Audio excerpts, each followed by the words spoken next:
کیسے زندگی، آؤ علماء سے پوچھ لیں، آئے جو مشکل پیش کوئی، آؤ علماء سے پوچھ لیں۔ الحمدللہ رب العالمین والصلاة والسلام علی سید الانبیاء والمرسلین، اما بعد فاعوذ باللہ من الشیطان الرجیم، بسم اللہ الرحمن الرحیم۔ الصلاة والسلام علیک یا رسول اللہ، الصلاة والسلام علیک یا حبیب اللہ، الصلاة والسلام علیک یا نبی اللہ، وعلی آلک واصحابک یا نور اللہ۔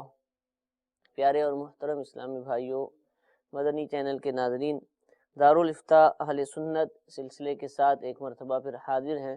سب سے پہلا سوال صحابہ کرام علیہم رضوان سے متعلق، کہ یہ بھی ایک اسلام کی عظیم ہستیاں ہیں اور ان سے بھی متعلق بہت ساری باتیں لوگوں کے اندر ہوتی ہیں، بعض ان کے حوالے سے صحیح معلومات نہیں رکھتے ہیں، اور یعنی ایک بزرگ سمجھا جاتا ہے، باقی کیا ہے، ان کے کیا مراتب ہیں، ان کی کیا حیثیت ہے۔ تو صحابی کی تعریف کیا ہے؟ صحابی کہتے کس کو ہیں، کس کے لیے بولا جاتا ہے، یہ ارشاد فرمائیے۔ الحمدللہ رب العالمین والصلاة والسلام علی سید الانبیاء والمرسلین، اما بعد فاعوذ باللہ من الشیطان الرجیم، بسم اللہ الرحمن الرحیم۔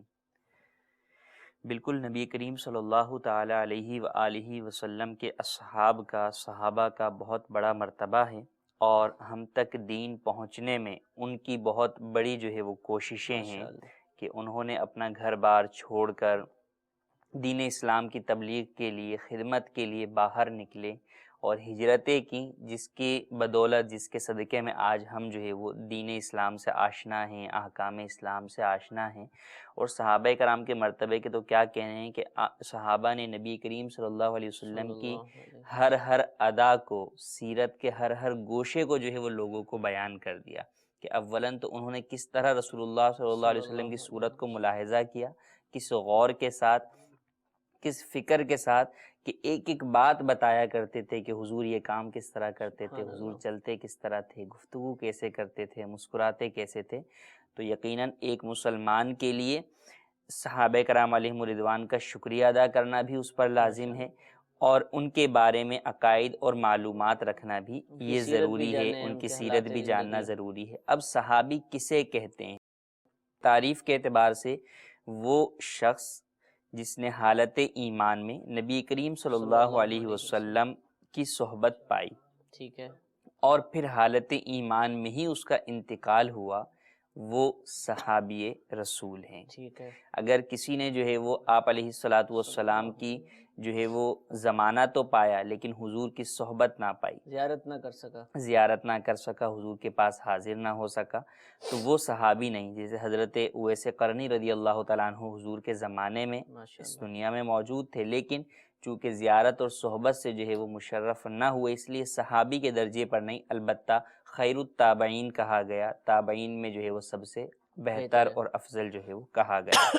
اسی طرح اگر کوئی صحابی تھے، جیسے ایک صحابی تھے حضرت ام مکتوم رضی اللہ تعالیٰ عنہ، وہ نابینا تھے، تو انہوں نے آنکھوں سے تو زیارت نہ کی لیکن حضور کی صحبت پائی، حضور کے ساتھ رہے، تو ان پر بھی صحابی کا اطلاق ہے۔ عورتیں بھی شامل ہوتی ہیں؟ جی، عورتیں بھی شامل ہیں، کہ جو عورتیں ہیں وہ صحابیہ ہیں، کہ جنہوں نے حضور کو دیکھا، حضور کا زمانہ جو ہے وہ پایا، حضور کی صحبت جو ہے وہ پائی، کہ مجلسوں میں شریک ہوئیں، ویسے جو ہے وہ پایا۔ ہاں، جس نے حضور علیہ الصلاۃ والسلام کا زمانہ بھی پایا، حضور کی صحبت بھی پائی، حالت ایمان میں دیدار نہیں کیا، یعنی پہلے وہ دیکھا تھا، بعد میں ایمان جو ہے وہ حضور کی زندگی میں نہیں لایا۔ اسی طرح وہ شخص کہ جو ایمان بھی لے آیا تھا لیکن معاذ اللہ بعد میں مرتد ہو گیا، دائرہ اسلام سے خارج ہو گیا، تو وہ بھی صحابیت کے شرف سے خارج ہو گیا۔ اور صحابہ کرام علیہم رضوان کی عمومی طور پر ایک دو درجہ بندیاں ہوتی ہیں، ایک مہاجر صحابہ اور ایک انصار صحابہ۔ مہاجر صحابہ وہ کہ جو ہجرت کر کے مکہ المکرمہ سے مدینہ منورہ آئے تھے، اور مدینہ منورہ میں جن مسلمانوں نے ان کا استقبال کیا، ان کی مدد کی، ان کو ایک جائے پناہ فراہم کی، وہ انصار صحابہ کہلائے۔ اللہ تبارک و تعالیٰ نے قرآن مجید کے اندر دونوں ہی صحابہ کا جو ہے وہ ذکر ارشاد فرمایا، اور اللہ تبارک و تعالیٰ نے ارشاد فرمایا والسابقون الاولون من المہاجرین والانصار والذین اتبعوہم باحسان رضی اللہ عنہم ورضوا عنہ، کہ پہلے مہاجر صحابہ اور بعد میں جو انصار ہیں اور جنہوں نے ان کی اتباع کی، وہ ان سب سے اللہ تبارک و تعالیٰ راضی اور اللہ تبارک و تعالیٰ ان سے راضی۔ اس آیت کے مطابق تمام صحابہ کرام علیہم رضوان جنتی ہیں، سب کے سب جنت میں بالیقین جائیں گے، اور حضور کے تمام صحابہ عادل ہیں، اور سب پر ہمیں اچھا گمان رکھنا ہی ضروری ہے، سب کے بارے میں نیک گمان ہوگا، اور سب نیک تھے اس پر ہمیں عقیدہ رکھنا ضروری ہے۔ کسی بھی صحابی کے ساتھ کوئی بھی بری عقیدت جو ہے وہ یہ انسان کو گمراہی کی طرف لے کر جا سکتی ہے۔ تو حضور اکرم صلی اللہ علیہ وسلم کے صحابہ کا تو مرتبہ یہ ہے کہ انہوں نے جو حضور علیہ السلام کی زیارت سے مشرف ہوئے، اور جو وہ مقام جو انہوں نے ان کی صحبت پائی وہ اور کسی اور کو حاصل نہیں۔ بعد والا ولی کتنے ہی جو ہے وہ بڑے مرتبے کو پہنچ جائے، کتنے ہی جو ہے وہ درجات اور کمالات اسے عطا ہو جائیں، لیکن حضور کی صحبت جیسا وہ جو مقام صحابی کو حاصل ہوا اس تک ہرگز نہیں پہنچ سکتا۔ اچھا، یہ جنات بھی صحابی ہوتے ہیں کہ یعنی جن تو اس دور میں بھی تھے اور یہ مکلف بھی ہیں، تو کیا یہ اس اعتبار سے بھی ان کو فضیلت حاصل جی ہاں ہوتی ہے؟ بالکل، جنات بھی جو ہے وہ صحابی تھے۔ بعض جنات بھی نبی کریم صلی اللہ علیہ وسلم کی خدمت میں حاضر ہوئے، اور نبی کریم صلی اللہ علیہ وسلم نے سورہ جن ان کو پڑھ کر سنائی، چونکہ نبی کریم صلی اللہ علیہ وسلم جو ہے وہ تمام دنیا کی طرف مبعوث کیے گئے، تمام دنیا کے لیے آپ جو ہے وہ رسول تھے، جنوں کے لیے بھی، انسانوں کے لیے بھی، جمادات کے لیے بھی، اشجار کے، سب کے لیے، تو جنات کے لیے بھی آپ تھے۔ تو جنات بھی حضور کی بارگاہ میں حاضر ہوئے، اور انہوں نے نبی کریم صلی اللہ تعالیٰ علیہ وآلہ وسلم کی جو ہے وہ صحبت بھی پائی، آپ علیہ السلام سے تلاوت قرآن کریم بھی سنی۔ بلکہ ایک جن کا واقعہ جو ہے وہ کتابوں میں ملتا ہے کہ اس نے جو ہے وہ اپنی زوجہ کو یہ کہا کہ میرے انتقال کے بعد جو ہے وہ میرا جنازہ جو ہے وہ کسی جگہ پر جو ہے وہ رکھ دینا راستے میں، تو اللہ کے جو ہے وہ نیک بندے یہاں سے گزریں گے جو جنازہ جو ہے وہ پڑھیں گے۔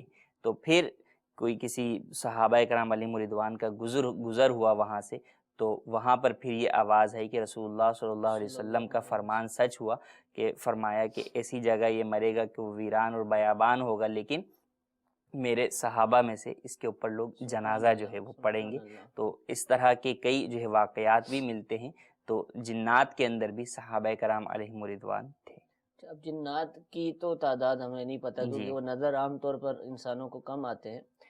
انسانوں میں کیا صحابہ کی تعداد معلوم ہے کہ اتنے صحابہ تھے، کم و بیش یا مکمل تعداد؟ دیکھیں، صحابہ کرام علیہم رضوان کی تعداد کے بارے میں مکمل طور پر تو معلوم نہیں، البتہ امام ابن حجر عسقلانی رحمۃ اللہ علیہ نے اپنی کتاب الاصابہ فی تمییز الصحابہ، جس میں انہوں نے صحابہ کرام علیہم رضوان کے نام اور ان کے حالات لکھے ہیں، وہ تقریباً جو ہے وہ انہوں نے 21,065 جو ہے وہ صحابہ کرام علیہم رضوان کے حالات اور نام لکھے، اور پھر اس کے مقدمے میں فرمایا کہ یہ میں صحابہ کرام کے 10ویں حصے تک بھی نہیں پہنچ سکا۔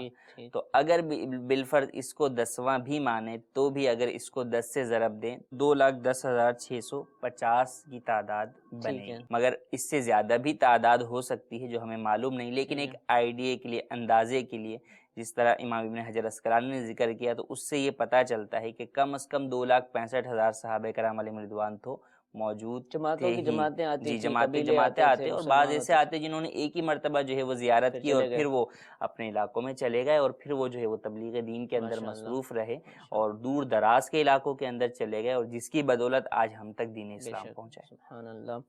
کچھ کالز بھی ہمارے پاس موجود ہیں، انشاءاللہ مزید بھی صحابہ کرام علیہم رضوان سے متعلق معلومات ہم اپنے اس سلسلے میں حاصل کریں گے، لیکن کچھ آپ کی کالز بھی شامل کرتے ہیں۔ جی سنائیے پہلے کو۔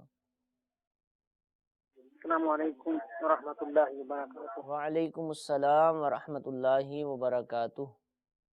میرا نام محمد رستم ہے۔ میرا سوال یہ ہے مفتی اکرم سے کہ ہمارے ان کے دیہات ہے اس میں سیوریج لائن جا رہی ہے، سیوریج لائن مسجد کا پانی بھی اس سیوریج لائن میں جا رہا ہے، اور جو تنخواہ ہوتی ہے وہ شہر کے لوگوں کے بجائے وہ مسجد سے دی جاتی ہے، کیا یہ جائز ہے یا ناجائز ہے؟ جی ہوگا. دیکھیے مسجد سے متعلقہ جو کام ہیں انہی کے پیسے مسجد سے دیے جاتے ہیں. مسجد کی صفائی کروانی ہے، مسجد کی سیوریج لائن ڈلوانی ہے یا اسے کھلوانا ہے، الغرض جو بھی متعلقہ مسجد سے کام ہے وہ دیے جائیں گے. اور اگر کوئی ایسی مشترکہ ہے جس کے اندر جو ہے وہ سبھی جو ہے وہ سب کا حصہ ہے، تو ایسے معاملات پہ لازمی سی بات ہے محلے کا اگر کوئی اس طرح کا معاملہ ہو تو محلے کا ہر فرد جو ہے وہ اس میں کچھ نہ کچھ جو ہے وہ اپنے پیسے ڈالتا ہے.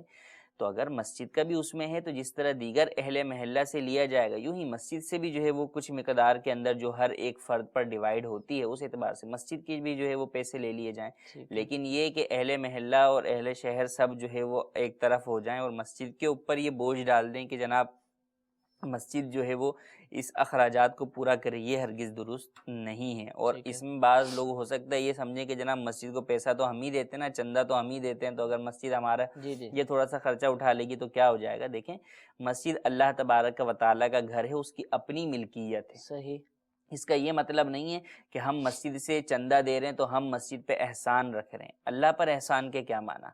آپ تو دے رہے ہیں اپنی آخرت کے لیے دے رہے ہیں، دنیا کے اندر اس کی فوائد یوں اٹھانے کے لیے تھوڑی دے رہے ہیں کہ کل کو کوئی مسجد میں چندہ دے تو بولے میں مسجد کا مائک جو ہے وہ اپنے گھر کی محفل میں استعمال کروں گا. کوئی جو آپ کو تنخواہ دیتا ہے وہ بولے تنخواہ تو میں ہی دے رہا ہوں. ہاں تنخواہ میں ہی دے رہا ہوں. تو اس کی ہرگز اجازت نہیں ہے. جتنا عرف کے اعتبار سے مسجد کا اپنا خرچہ بنتا ہے کہ وہ جو بھی اخراجات آتے ہیں تنخواہ کے وہ جو ڈیوائیڈ ہوں گے سب پر، اس اعتبار سے مسجد میں کا جو حصہ آئے گا وہ مسجد اپنے حصے کی جو ہے وہ ادائیگی کرے گی. لیکن ٹوٹل مسجد پہ ڈال دینا یہ ہرگز درست نہیں ہے. ٹھیک ہے جی، ایک اور کال سنائیے. میرا مسئلہ یہ ہے کہ ایک بندہ قسم کھاتا ہے تو اس کا کفارہ ادا کرنا چاہتا ہے، تو چاہتا ہے کہ جو ہے نا میں ایک مسکین کو کھلا دوں یا 10 کو کھلا دوں.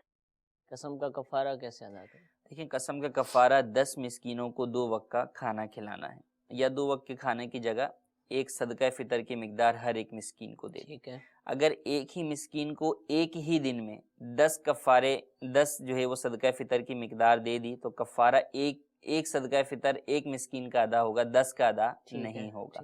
ایک ہی کو دینا چاہتا ہے تو اس کو 10 دن ایک ایک صدقہ فطر کی مقدار دے دے تو یوں درست ہو جائے گا. اور اگر ایک ہی دن میں ادا کرنا چاہتا ہے تو پھر 10 مسکینوں کو دینا پڑے گا. اور اگر ایک ہی شخص کو ادا کرنا چاہتا ہے تو پھر روزانہ اس کو ایک صدقہ فطر کی مقدار دیتے رہے. جب 10 دن تک 10 صدقہ فطر اس کے پاس چلے جائیں گے تو اس کے قسم کا کفارہ ادا ہو جائے گا. یہ مسکین شرعی فقیر مراد ہے؟ جی یہاں پر مسکین سے مراد شرعی فقیر ہے، مستحق زکوٰۃ ہے کہ جس کی ملکیت میں 52.5 تولہ چاندی کی مالیت کے برابر حاجت اصلیہ سے زائد مال نہ ہو.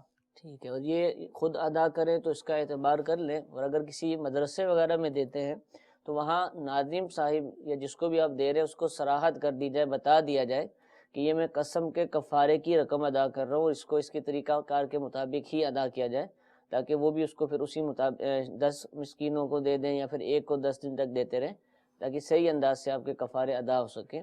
جی ایک اور کال سنائیے. میرا نام علی کرم باجوہ ہے اور میں نارول سے بات کر رہا ہوں. مجھے یہ پوچھنا تھا کہ قبرستان میں جا کے ہم دعا کر سکتے ہیں اس کے لیے، اور اگر کرنی بھی ہے تو کس طرح کریں گے؟ جی قبرستان میں دعا ہو سکتی ہے؟ جی ہاں بالکل قبرستان میں دعا کر سکتے ہیں. قبرستان کے اندر 2 چیزیں ہیں. ایک تو یہ ہے کہ آپ مرحومین کے ایصال ثواب کے لیے حاضر ہوئے ہیں، قبرستان کی حاضری کے لیے حاضر ہوئے ہیں، اور اب وہاں پر آپ مرحومین کے لیے کچھ ایصال ثواب کرتے ہیں اور ان کے لیے دعا کرتے ہیں، اور ان کے صدقے سے ان قبرستان میں جو اللہ والے ہیں ان کے صدقے سے اپنی ذات کے لیے دعا کرتے ہیں، اپنی دنیا کے لیے، اپنی آخرت کے لیے. تو بالکل کر سکتے ہیں، اس میں کوئی حرج نہیں ہے. بلکہ نیک لوگوں کے قرب میں تو دعائیں قبول ہوتی ہیں، اسی لیے لوگ جو ہے بزرگان دین کے مزارات پر جا کر جو ہے وہ دعا مانگتے ہیں اور خاص دعا کا اہتمام کرتے ہیں کہ اللہ تبارک و تعالیٰ دعا قبول فرمانے والا ہے. وہ دعا گھر میں بھی قبول ہو سکتی ہے، لیکن نیکوں کے قرب کی وجہ سے مقامات قبولیت میں سے یہ ذکر کیا گیا کہ نیکوں کے قرب میں جو ہے وہ دعا مانگی جائے. تو بالکل مزارات پر، قبرستان کے اندر نہ جانے کون اللہ تبارک و تعالیٰ کا جو ہے ولی دفن ہے. ضروری نہیں کہ جس کا مزار بنا ہو وہی جو ہے ولی ہو اور کوئی نہ ہو. بہت سے ایسے اللہ کے گمنام اولیاء ہوتے ہیں جو زندگی میں اس طرح ان کی گزر جاتی ہے کہ معلوم نہیں ہوتا. تو ہمیں نہیں معلوم، اور پھر ولی نہ بھی ہو، کوئی نیک مسلمان ہو، ٹھیک ہے، مغفرت یافتہ ہو، جی تو اس کے مغفرت یافتہ ہو تو اس کے وسیلے سے دعا کی جائے تو بالکل دعا کی جا سکتی ہے، اس میں کوئی حرج نہیں۔ ٹھیک ہے، کچھ میسیجز بھی ہمارے پاس موجود ہیں، انشاءاللہ ان کو سلسلے میں شامل کرتے ہیں۔ اگر ہر مہینے 500 روپے بچے کے رکھتے جائیں اور 50,000 جمع ہو جائیں یا 5 لاکھ جمع ہو جائیں تو کیا اس کی زکوٰۃ دینی ہوگی؟ بچوں کی نیت سے جمع کر رہے ہیں۔ جو بچوں کی ملکیت مال ہے، والد نے بچوں کے لیے الگ کر رہا ہے کہ یہ میرے فلاں بچے کا جو ہے وہ مال ہے، یہ میں الگ کر رہا ہوں، بانڈ ڈال لیا یا بینک اکاؤنٹ میں ڈال لیا یا گھر میں ہی جو ہے وہ منی باکس کے اندر جو ہے وہ پیسے جمع کر رہے ہیں، تو جب تک بچہ نابالغ ہے، چونکہ یہ مال بچے کی ملکیت ہے اور زکوٰۃ فرض ہونے کے لیے بالغ ہونا شرط ہے، ٹھیک ہے، تو جب تک بچہ نابالغ ہے اس مال پر زکوٰۃ نہیں ہوگی۔ ہاں، صحیح، جب بالغ ہوگا اور سال گزرے گا پھر زکوٰۃ لازم ہوگی، اور ٹھیک ہے، چونکہ یہ بچے کا مال ہے تو اب والدین اسے بلا ضرورت خرچ بھی نہیں کر سکتے۔ یہ نہیں کہ ڈال رہے ہیں کبھی اس میں سے نکال لیے پھر کر لیے۔ ایک ایکسٹریم صورت ہوتی ہے کہ جناب بہت زیادہ جو ہے وہ بچے کو، والدین کو ضرورت ہے، کھانے پینے کا نہیں ہے، تو اب بطور قرض والد اس میں سے لے سکتا ہے۔ لیکن عموماً ہمارے ہاں جو صورتحال ہوتی ہے کہ بھئی پیسے اکاؤنٹ کے اندر ہیں، چلے ابھی یہ والے خرچ کر لیتے ہیں پھر میں وہ ڈال دوں گا، اس کی اجازت نہیں ہوگی۔ جزاک اللہ۔ ایک اور میسیج ہے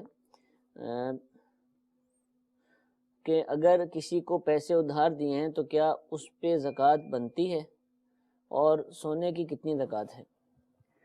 کسی کو پیسے ادھار دیے ہیں تو بالکل وہ اگر نصاب کی مقدار ہیں پیسے، یا وہ نصاب کی مقدار نہیں ہے لیکن کچھ اس کے اپنے پاس ہے، ان دونوں کو ملائیں تو یہ دونوں مل کے نصاب کی مقدار کو پہنچیں گے، تو جی ہاں اس کے اوپر زکوٰۃ لازم ہوگی جب سال پورا ہوگا۔ جس نے ادھار دیے ہیں، جی، جس کی نے بات ہو رہی ادھار دیے ہیں اسی پر لازم ہوگی۔ جو تو مقروض ہے تو اس پر تو ان پیسوں کی زکوٰۃ نہیں ہے، ٹھیک ہے، زکوٰۃ لازم ہوگی۔ ہاں، یہ شریعت نے سہولت دی ہے کہ اس پر اس پیسوں کی جو کسی کو قرض دیے ہوئے زکوٰۃ دینا ابھی فوراً ضروری نہیں ہے، بلکہ جب وہ مال اسے ملے گا اس وقت زکوٰۃ دے گا۔ لیکن اگر 2-4 سال کے بعد بھی ملتا ہے تو پچھلے سالوں کی بھی زکوٰۃ دینی ہوگی۔ ٹھیک ہے، تو بہتر تو اس میں یہی ہے کہ اس مال کو بھی اپنے دیگر مال میں شمار کر کے ہر سال ہی زکوٰۃ دیتے رہیں، یوں دینا آسان رہے گا۔ کل کو 4-5 سالوں کی جمع ہو جائے گی تو پھر شیطان وسوسے دلائے گا، زکوٰۃ کی ادائیگی میں جو ہے وہ ہیلے بہانے جو ہے وہ دلائے گا، تو اس لیے کیونکہ مال کی محبت انسان کے دل میں ہوتی ہے تو اس لیے بہتر یہ ہے کہ اس کی ہر سال ادا کرتے رہیں۔ لیکن اگر کوئی ادا نہیں کرتا کہ جب ملے گی تو میں پچھلے سالوں کی بھی ادا کر دوں گا تو بھی زکوٰۃ ادا ہو جائے گی۔ ٹھیک ہے۔ جیسے صحابہ کرام کی، اپنے صحابی کی تعریف تو کی کہ جس نے زیارت کی ہو، ایمان کی حالت میں صحبت پائی ہو، ابھی اس میں تو سارے برابر ہیں، لیکن پھر بھی کیا فضیلت کے اعتبار سے کوئی ترتیب ہے یا سب برابر ہے، ایک ہی طرح کے ہیں؟ جی ہاں، بالکل جو ہے وہ فضیلت کے اعتبار سے ترتیب ہے۔ سب سے افضل ترین جو ہے وہ حضرت سیدنا ابو بکر صدیق رضی اللہ تعالی عنہ ہیں۔ آپ کے بعد حضرت سیدنا عمر فاروق اعظم رضی اللہ تعالی عنہ، پھر حضرت سیدنا عثمان غنی اور پھر حضرت مولا علی کرم اللہ تعالی وجہہ۔ خلفائے راشدین کا درجہ سب سے جو ہے وہ بلند ہے، اور خلفائے راشدین میں بھی ترتیب اسی اعتبار سے ہے جو ہم نے بیان کی۔ پھر اس کے بعد عشرہ مبشرہ کے اصحاب، وہ 10 صحابہ جن کو نبی کریم صلی اللہ علیہ وسلم نے جنت کی بشارت جو ہے وہ دنیا میں ہی دے دی اور ایک حدیث مبارک کے اندر ہی جو ہے وہ دے دی۔ ویسے تو سارے صحابہ ہی قطعی جنتی ہیں اور سب کو ہی جو ہے وہ جنت کی بشارت ہے قرآن پاک کی آیت کے مطابق، جیسے ہم نے ذکر کیا، لیکن ان صحابہ کا خاص طور پر جو ہے وہ تذکرہ کیا گیا کہ یہ جنت کے اندر ہیں۔ 4 تو خلفائے راشدین ہو گئے، اور اس کے علاوہ حضرت طلحہ، حضرت زبیر، حضرت عبد الرحمن بن عوف، حضرت سعد بن ابی وقاص، حضرت سعید بن زید اور ابو عبیدہ بن الجراح رضی اللہ تعالی عنہم اجمعین۔ یہ 6 اور 4 خلفائے راشدین، یہ 10 جو ہے وہ عشرہ مبشرہ کے اصحاب ہیں۔ خلفائے راشدین کے بعد بقیہ عشرہ مبشرہ یہ افضل ہیں۔ یہ بھی ترتیب جو آپ نے بیان کی؟ جی، یہ عشرہ مبشرہ ہیں۔ اب اس کے بعد پھر وہ صحابہ جو اسلام کے سب سے پہلے غزوہ بدر میں حاضر ہوئے، 313 صحابہ تھے، وہ صحابہ بقیہ تمام صحابہ سے افضل، مشکل وقت میں ساتھ دیا، جی۔ اور وہ اور پھر اس کے بعد وہ صحابہ جو غزوہ احد کے اندر حاضر ہوئے، جو اسلام کی دوسری جو ہے وہ غزوہ ہوا، اور پھر اس کے بعد وہ صحابہ جنہوں نے صلح حدیبیہ کے موقع پر نبی کریم صلی اللہ علیہ وسلم کے دست مبارک پر بیعت الرضوان کی، ایک درخت کے نیچے حضور حاضر تھے اور صحابہ سے بیعت لی، اس بیعت میں حاضر ہونے والے صحابہ اس کے بعد افضل ہیں۔ تو یوں جو ہے وہ ترتیب ہے صحابہ کرام علیہم الرضوان کی افضلیت کی۔ سبحان اللہ، سبحان اللہ۔ جی، کچھ کالز مزید اپنے سلسلے میں شامل کرتے ہیں. جی کال سنائیے. السلام علیکم ورحمۃ اللہ وبرکاتہ. وعلیکم السلام ورحمۃ اللہ وبرکاتہ. جی جناب محسن خان اتاری بات کر رہا ہوں ہند کے راجستھان کے نمباڑا شہر سے. آپ کی بارگاہ میں عرض تھا کہ چھوٹے بچے اگر باتھ روم کر دیتے ہیں اور اس وقت ہمارا وضو ہوا ہو تو اگر اس وقت ہم نے ان کی ڈائپر چینج کیا اور اگر کچھ چھینٹے ہمارے پہ لگے تو کیا ہمیں پھر سے وضو دوبارہ بنانا ہوگا یا صرف اس حصے کو دھو لینا ہی ٹھیک رہے گا؟ اصلاح فرما دیجئے. جی ڈائپر تبدیل کیا، چھینٹے پڑے پیشاب کے یا کچھ بھی تو وضو نہیں ٹوٹے گا. ٹھیک ہے. ہاں یہ ہے کہ کپڑے یا بدن کے جس حصے پر نجاست لگی ہے اسے جو ہے وہ پاک کرنا ضروری ہوگا. ٹھیک ہے جی. ایک اور کال سنائیے.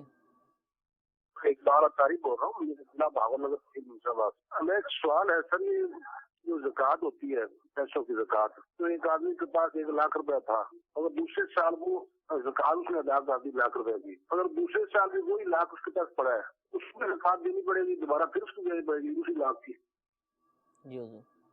جی ہاں بالکل، دوسرے سال بھی زکوٰۃ دینی پڑے گی. یہ نہیں ہے کہ آپ نے زندگی میں جس مال کی زکوٰۃ دے دی تو اب پوری زندگی زکوٰۃ نہیں ہے. زکوٰۃ سالانہ لازم ہوگی اور آپ کے ہر مال پر ہوگی. ٹھیک ہے. اس مال کی آپ چاہے پہلے زکوٰۃ دے چکے ہوں یا نہ دے چکے ہوں، زکوٰۃ کے ہر سال جو ہے وہ دی جائے گی، اگرچہ بیعینی ہی وہی مال موجود ہو. کہ یہ تو اللہ تبارک و تعالیٰ کا جو مال ہے اس میں سے ہم دے رہے ہیں. اللہ تبارک و تعالیٰ نے وہ مال کی نعمت ہمیں دی ہوئی ہے، ہمارے پاس موجود ہے، سال بھر مزید رہا تو شکر کے طور پر ہمیں ویسے ہی جو ہے وہ ادا کرنا چاہیے. اور یہ شرعی اعتبار سے ہم پر لازم اور واجب ہے کہ جو مال موجود ہے، نصاب کی مقدار ہے، تو سال پورا ہونے پر اس کی زکوٰۃ ادا کریں. ٹھیک ہے جزاک اللہ. جی کچھ میسج مزید اپنے سلسلے میں شامل کرتے ہیں. ضیاء کوٹ سے ہم سے سوال پوچھا گیا، سیال کوٹ سے، کہ اسلامی بہنوں کی گھر میں آواز کتنی ہونی چاہیے؟ اگر وہ بات چیت کرے تو کتنی لاؤڈ سے بول سکتی ہے؟ دیکھیں اسلامی بہنوں کو آواز میں اس بات کا خیال رکھنا ضروری ہے کہ ان کے جو نغمے کی آواز ہے وہ تو غیر محرم تک ہرگز نہ پہنچے. یہ ناجائز اور حرام ہے. گناہ گار ہوں گی اگر وہ اپنے نغمے کی آواز، نعت خوانی کی آواز جو ہے وہ باہر جاتی ہے، غیر محارم تک پہنچ جاتی ہے. اور یہ صرف غیر محارم تک نہیں، نغمے کی آواز گھر کے اندر بھی اگر غیر محارم ہے تو ان تک بھی جو ہے وہ نہیں پہنچائے گی. یہ نہیں کہ گھر میں اگر کوئی جوائنٹ فیملی سسٹم میں رہ رہا ہے، دیور ہیں اور دیگر ہیں، تو اب یہ نعت خوانی جو ہے بلند آواز سے کرے کہ گھر کے دیگر نامحرم سن رہے ہوں، تو اس کی بھی اجازت نہیں ہوگی. اور ویسے آواز کے اندر بھی اس بات کا خیال رکھا جائے کہ گھر سے باہر آواز جو ہے وہ عورت کی نہ جائے. حتی الامکان پست آواز میں بات کریں، اور آہستہ آواز میں بات کرنا سنت بھی ہے. یہ مردوں کو بھی چاہیے، عورتوں کو بھی چاہیے، دونوں کے لیے یہ جو ہے وہ سنت ہے. کہ چیخ چیخ کر بات کرنا یہ جو ہے وہ کلام کے آداب کے خلاف ہے. ٹھیک ہے. اسلامی بہنوں کی آواز کیسی ہونی چاہیے، ان کا پردہ کیسا ہونا چاہیے، اور کس کس سے پردہ کرنا چاہیے، اس کے حوالے سے الحمدللہ امیر اہل سنت دامت برکاتہم العالیہ کی بہت ہی پیاری کتاب ہے پردے کے بارے میں سوال جواب.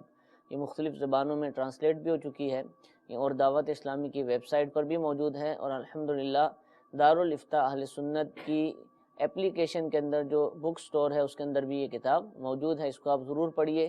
انشاءاللہ عز و جل بہت سی باتیں کہ جن کا سیکھنا ایک مسلمان پر ضروری ہے، مرد پر اور عورت پر، وہ انشاءاللہ حاصل ہوں گی. ایک میسج اور ہم اپنے سلسلے میں شامل کرتے ہیں کہ یہ بتائیے کہ بلی کو مارنا جائز ہے کیونکہ وہ بہت زیادہ نقصان پہنچاتی ہے. ان کے آس پاس کوئی بلی ہوگی تو اس کے حوالے سے معلومات لے رہے ہیں. دیکھیں کسی بھی جانور کو بلا وجہ ایذا دینا، تکلیف دینا یہ جائز نہیں ہے.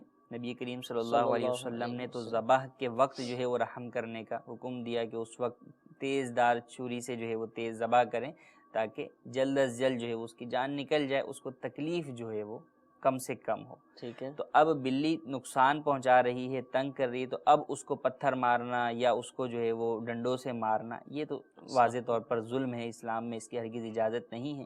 یہی ہے کہ اسے پکڑ کر کسی ایسی جگہ چھوڑ آئیں کہ وہ جو ہے وہ نقصان نہ پہنچا سکے، دوبارہ آ نہ سکے. ٹھیک ہے. تو حضور صحابہ کرام علیہم رضوان کے حوالے سے بات چلی. ایک لفظ استعمال کیا جاتا ہے ولی. یہ ولی کیا ہوتا ہے؟ صحابی اور ولی ایک ہی ہیں یا الگ الگ ڈیفینیشن کے اعتبار سے الگ ہے؟ کیا فرق ہے ان دونوں؟ دیکھیں ہر صحابی ولی تو ہے، ہر صحابی ولی تو ہے. اللہ تبارک و تعالی کا جو ہے وہ نیک بندہ ہے. ولی کے معنی اگر معنی کے اعتبار سے دیکھیں دوست، اور ولی اللہ کہا جاتا ہے اللہ تبارک و تعالیٰ کا دوست. تو قرآن صحابہ پاک بھی میں اللہ بھی کے آیا دوست ہیں. الا ان اولیاء اللہ، اللہ تبارک و تعالیٰ کے اولیاء ٹھیک ہے. دوست ان معنی میں. اب جو صحابی ہیں وہ تو ولی ہیں، لیکن ہر ولی یہ صحابی ہو یہ ضروری نہیں. ٹھیک ہے. وہ اولیاء اللہ جنہوں نے حضور اکرم صلی اللہ علیہ وسلم کا زمانہ نہ پایا، آپ کی صحبت نہ پائی، تو وہ صحابی جو ہے وہ نہیں ہیں. لیکن فی زمانہ ہم ولی جو ہے وہ کسے جو ہے وہ سمجھیں. ہر ایک کے بارے میں ہم یہ فیصلہ جو ہے وہ نہیں کر سکتے کہ یہ ولی ہے، لیکن جو علماء نے ولی کی تعریف کی اس سے ہم یہ پتہ لگا سکتے ہیں کہ جو ولی ہوگا وہ ایسے کام نہیں کرتا ہوگا. ٹھیک ہے ٹھیک ہے. وہ ایسے کام نہیں کرتا. جیسے علماء نے فرمایا کہ ولی وہ ہے کہ طاقت بشری کے مطابق، انسانی طاقت کے مطابق اللہ تبارک و تعالیٰ کی ذات و صفات کا جاننے والا ہو، اس کو اس کی معرفت جو ہے وہ حاصل ہو. دوسرا فرمایا احکام الہی کی کامل طور پر پابندی کرتا ہو، اطاعت کرتا ہو. اور فرمایا گناہوں سے بھاگتا ہو، اور نہ صرف گناہوں سے بلکہ دنیا کی لذت و شہوات کی طرف بھی متوجہ نہ ہو، اور ہر حال میں اپنے نبی کریم صلی اللہ علیہ وسلم کا تابع ہو. سبحان اللہ. تو اب آپ دیکھ لیں کہ کوئی بھی شخص اگر ولایت کا دعویٰ کرتا ہے یا وہ دعویٰ نہیں کرتا، لوگ اسے ولی کہتے ہیں، کیا وہ ان چیزوں پر کم از کم اترتا ہے؟ ٹھیک ہے ٹھیک ہے. کہیں وہ گناہ کے کام تو نہیں؟ اگر وہ داڑھی منڈا ہے تو وہ ولی نہیں ہو سکتا. یا اگر جو ہے وہ ناچ گانے یا جو ہے وہ نامحرموں کی محفلوں کے اندر جو ہے وہ بے پردہ ان کے ساتھ بیٹھتا ہے، خلوت کرتا ہے، جو چیزیں شریعت کیونکہ یہاں تو یہ فرما رہے ہیں کہ وہ لذت اور شہوت اور خواہشات سے بھی جو ہے وہ دور بھاگتا ہو. ایک چیز ہے جو گناہ جو ہے وہ نہیں ہے، جائز ہے، انواع و اقسام کے کھانے ہیں، پر لطف جو ہے وہ کھانے ہیں، پر تکلف دعوتیں ہیں. تو جو اللہ کے اولیاء ہیں وہ تو ان چیزوں سے بھی جو ہے وہ بچتے ہیں کہ ان کا بھی جو ہے وہ کہیں حساب جو ہے وہ دینا نہ پڑ جائے. ان کا حساب دینا پڑ جائے گا تو پھر جو ہے وہ ہمارا کیا ہوگا. تو اللہ تبارک و تعالیٰ کے جو ولی ہیں وہ اللہ تبارک و تعالیٰ کی جب ذات و صفات کو کما حقہ اپنی طاقت، انسانی طاقت کے مطابق جاننے کی جو ہے وہ کوشش کرتے ہیں، اور اس کی انہیں معرفت ہوتی ہے، اور ہر حکم شریعت پر عمل پیرا ہوتے ہیں، ہر شریعت کے حکم پر عمل پیرا ہوتے ہیں، اور نبی کریم صلی اللہ علیہ وسلم کے تابع ہوتے ہیں، حضور کی ہر سنت پر عمل پیرا ہوتے ہیں، اور ہر قسم کے گناہوں سے بھاگتے ہیں. بعض اولیاء اللہ کی جو ہمیں سیرت کے اندر بڑے بزرگ اولیاء گزرے، ان کی سیرت کے اندر کہیں پر کوئی ایسی چیز مل جاتی ہے کہ ان سے یہ واقعہ ہوا جو ظاہراً جو ہے وہ گناہ والا نظر آ رہا ہوتا ہے، تو بعض لوگ اس سے استدلال کر رہے ہوتے ہیں کہ جناب دیکھیں فلاں بزرگ کا بھی تو جو ہے وہ یہ معاملہ تھا.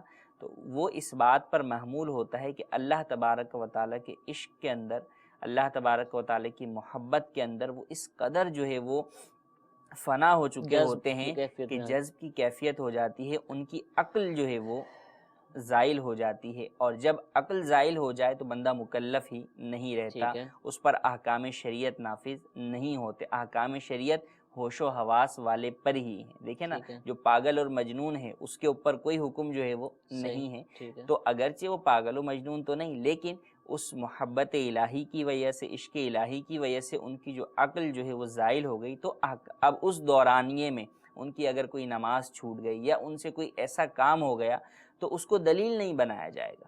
وہ ایک ایسے وقت میں ہوا جس وقت انہیں جو ہے وہ ہوش دنیاوی اعتبار سے نہیں تھا.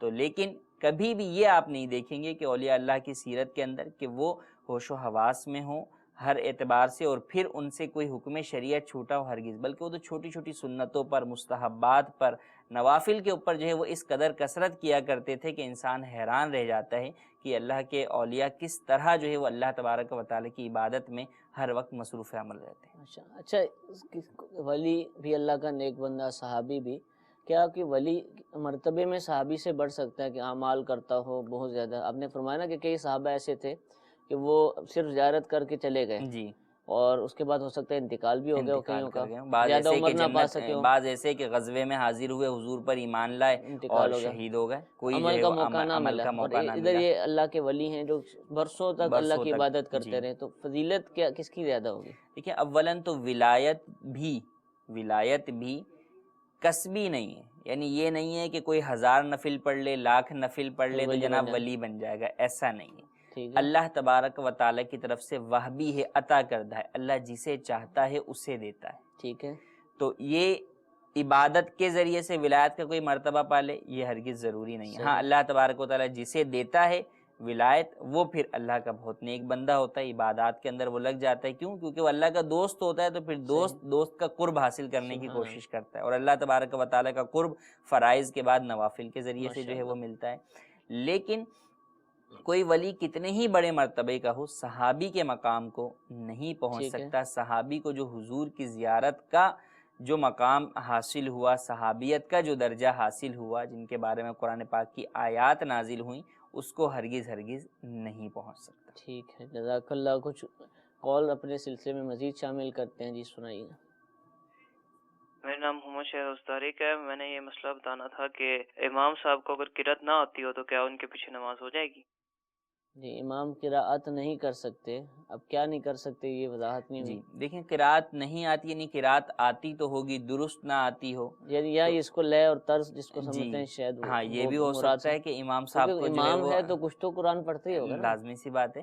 یہ آپ نے اچھی توجہ دلائی کہ یہ لوگ یہ بھی کہ بھئی وہ قاری نہیں ہے، اس کو قرآن کی تلاوت کرنا آتی ہے درست طریقے سے، مخارج بھی درست ہیں، لیکن ایک جو قرہ والی قرات ہوتی ہے وہ نہیں آتی. جی اگر وہ قرات نہیں آتی لیکن وہ قرآن ایسا پڑھتا ہے جو مخارج کے اعتبار سے درست ہے، اس میں کوئی غلطی نہیں ہے، تو بالکل اس کے پیچھے نماز ہو جائے گی، اس میں کوئی حرج نہیں. ہاں اگر اس کی اپنی قرات میں اس طرح کی غلطی ہے کہ اس میں لحن جلی کی غلطی ہے کہ جس کی وجہ سے معنی فاسد ہو جاتے ہیں، تو اب اس کے پیچھے نماز جائز نہیں ہوگی. اب یہ فیصلہ کرنا کہ اس کی غلطی کون سی ہے، کیسی ہے، یہ عوام کا بس کا کام نہیں ہے. ٹھیک ہے. تو ایسی صورت میں ان کی قراءت جو ہے وہ کسی مفتی کو سنوا کر ہی جو ہے وہ فیصلہ کروائیں کہ نماز درست ہوگی ان کے پیچھے یا نہیں. ٹھیک ہے. اور قرآن پاک چاہے امام صاحب ہوں، چاہے مقتدی ہو، کوئی بھی مسلمان ہو، اس کا درست طریقے سے سیکھنا، اس کو پڑھنا ہر ایک پر لازم ہے. اور اگر ابھی تک ہم نے درست طریقے سے قرآن پاک نہیں پڑھا تو الحمدللہ عز و جل دعوت اسلامی ہمیں اس کا بھی موقع فراہم کرتی ہے. مدنی منوں کے لیے، بچوں کے لیے، بچیوں کے لیے الحمدللہ مدرسۃ المدینہ جو دعوت اسلامی کا ایک شعبہ ہے اور جس کے تحت دنیا بھر میں مختلف جگہوں پر شاخیں موجود ہیں ہزاروں کے حساب سے، الحمدللہ آپ اپنے بچوں کو وہاں داخل کروا سکتے ہیں. اور اگر آپ خود بھی قرآن پاک سیکھنا چاہتے ہیں، اب آپ کی عمر زیادہ ہو چکی ہے، اب اپنے کام کاج میں مصروف ہیں، دیگر معاملات کر رہے ہیں، تو اس میں بھی پریشان ہونے کی کوئی ضرورت نہیں. الحمدللہ دعوت اسلامی کا ایک شعبہ مدرسۃ المدینہ برائے بالغان، یہ بھی ایک مدنی کام ہے، اور اس کے اندر جو بالغ اسلامی بھائی ہوتے ہیں، زیادہ عمر کے ہو چکے ہوتے ہیں، ان کو قرآن پاک کی تعلیم مفت فراہم کی جاتی ہے. اور اس کا دورانیہ کم و بیش 41 منٹ ہوتا ہے، اور اکثر یہ عشاء کی نماز کے بعد مختلف مساجد میں اس کا اہتمام ہوتا ہے. کئی جگہ پر فجر کے بعد بھی، عصر کے بعد بھی حسب ضرورت کر لیا جاتا ہے. تو آپ اپنے علاقے کے جو ذمہ داران ہیں، دعوت اسلامی والے ہیں، ان سے اگر آپ پوچھیں گے کہ ہمارے علاقے میں مدرسۃ المدینہ برائے بالغان کہاں لگتا ہے، کس مسجد میں، یا کئی دفعہ گھروں میں اس کا اہتمام ہوتا ہے، تو جگہ معلوم کر کے آپ وہاں جا سکتے ہیں اور قرآن پاک سیکھ سکتے ہیں. نہ صرف قرآن پاک کی تعلیم دی جائے گی بلکہ انشاءاللہ ضروری مسائل بھی اس مدرسے کے اندر سیکھنے کا موقع ملے گا. اور اگر آپ ایسے علاقے میں ہیں، ایسے ملک میں ہیں، ایسی جگہ میں ہیں کہ جہاں دعوت اسلامی کے تحت اس طرح کے مدارس کا اہتمام نہیں ہے، فی الوقت وہاں پر ابھی تک یہ سلسلہ قائم نہیں ہو سکا، تو انشاءاللہ نیت کیجئے کہ ہم اس سلسلے کو قائم کریں گے. لیکن سیکھیں گے کہاں سے؟ تو سیکھنے کا ایک بہت ہی پیارا ذریعہ دعوت اسلامی اس حوالے سے بھی فراہم کرتی ہے کہ انٹرنیٹ کا دور ہے، جدید دور ہے، لہذا مدرسۃ المدینہ آن لائن بھی دعوت اسلامی کے ایک شعبہ ہے کہ اس مدرسے کے ذریعے آپ گھر بیٹھے، چاہے آپ خود، چاہے آپ کے بچے، چاہے اسلامی بہنیں ہوں، بچیاں ہوں، اسلامی بہنیں اور اسلامی بہنوں کے لیے قاریہ ہوتی ہیں الگ سے، اسلامی بہنیں ان کو پڑھاتی ہیں، تو اب گھر بیٹھے بھی قرآن پاک کی تعلیم حاصل کر سکتے ہیں.